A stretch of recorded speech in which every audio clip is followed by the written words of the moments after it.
that can be a bit more complex to learn than single entry bookkeeping. I used to use Quicken, which you can't get in this country, in the UK anymore, but there's a similar product called QuickBooks that's slightly more powerful that's available.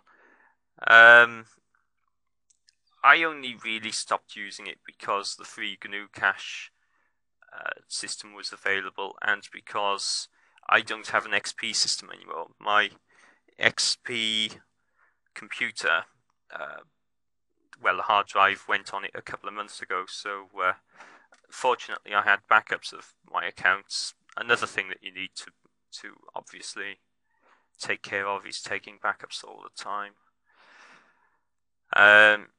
So I transferred over to GNU Cache at that time. The version of Quicken I had was Quicken 2000, so it's 10 years out of date, but it was still doing the job fine. There was never a time when I needed to upgrade that product. As I say, there's a couple of commercial solutions, QuickBooks and Sage. Actually, there's many more, but those are just two that are particularly famous in the field, if you like. The other important thing is to notify tax authorities about your business and make sure you're familiar with tax law. For example, in the UK, you register with the Inland Revenue. In America, I believe it's an organization called the IRS. I'm not going to go into detail as to any specific tax authority in this case, because obviously internet marketing is a worldwide endeavor, and I don't know which country you happen to be in, but that's one of the things that you need to do. One thing that certainly applies to European Union residents is that if you trade beyond a certain level, then you have to charge value-added tax on at least some of your transactions.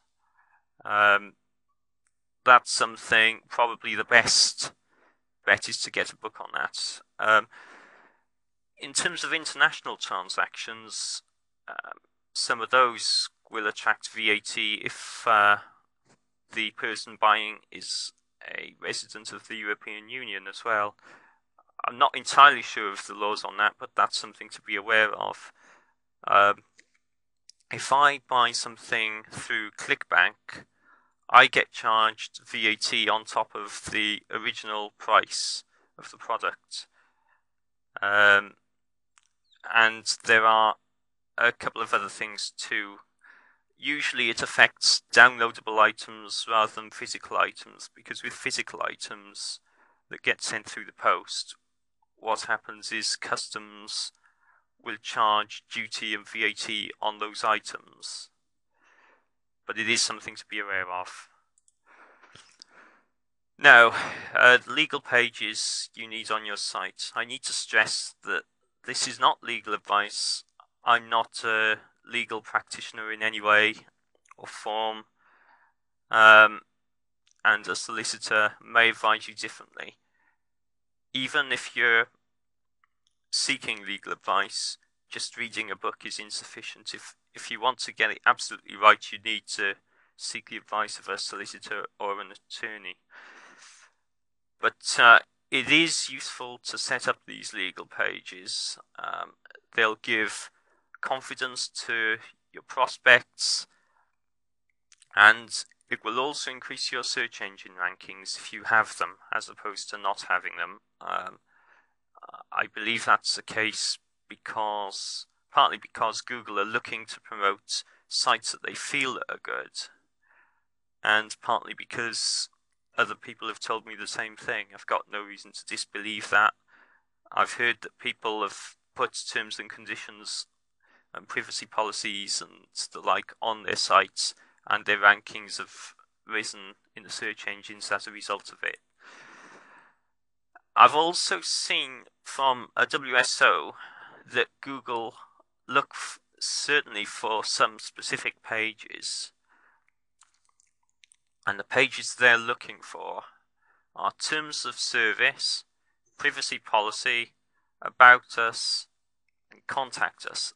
And they're looking for those explicit anchor text in the web pages, as I understand it from this person who published a WSO who claims to have worked from Google.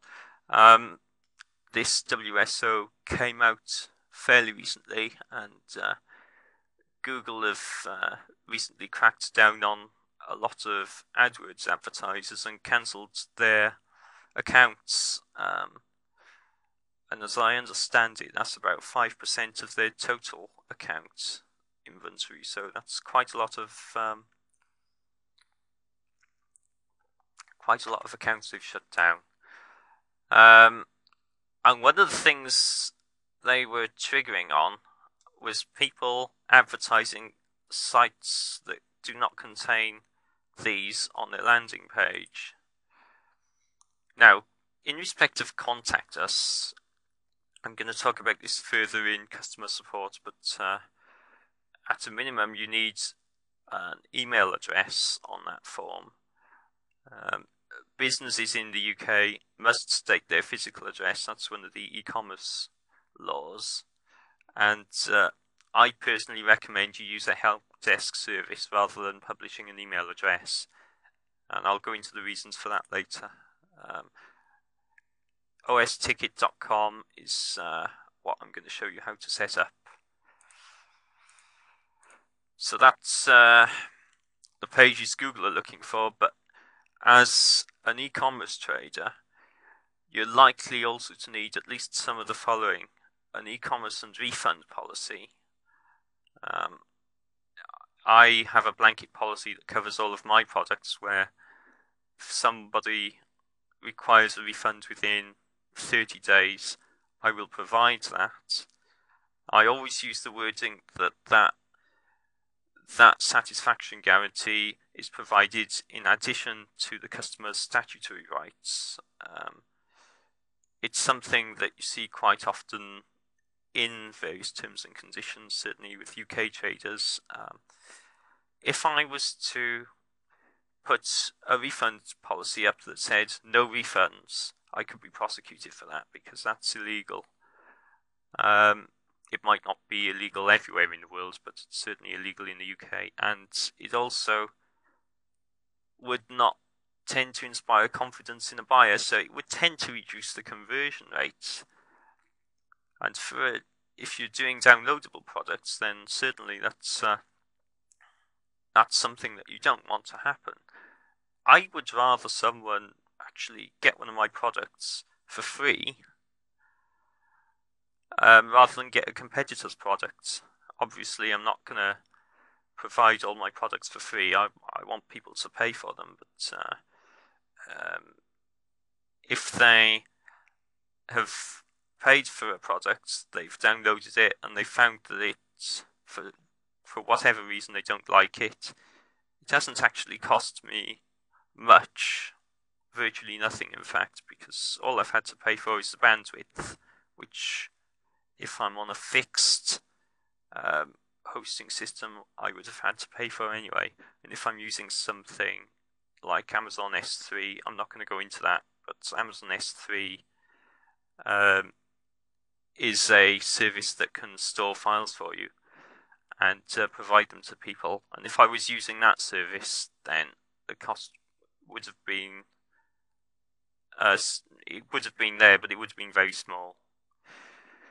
Earnings disclaimer: if you're selling anything to do with marketing and you're making claims about potential earnings, that's something that I would recommend that you put up. If you're doing anything in the future with affiliates, then you're going to need terms and conditions that handle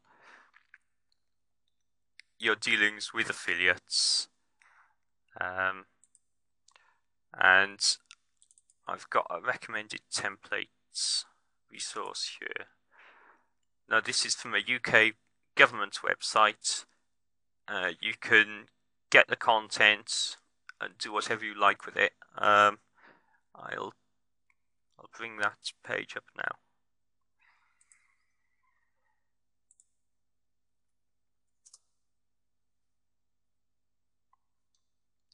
businesslink.gov.uk.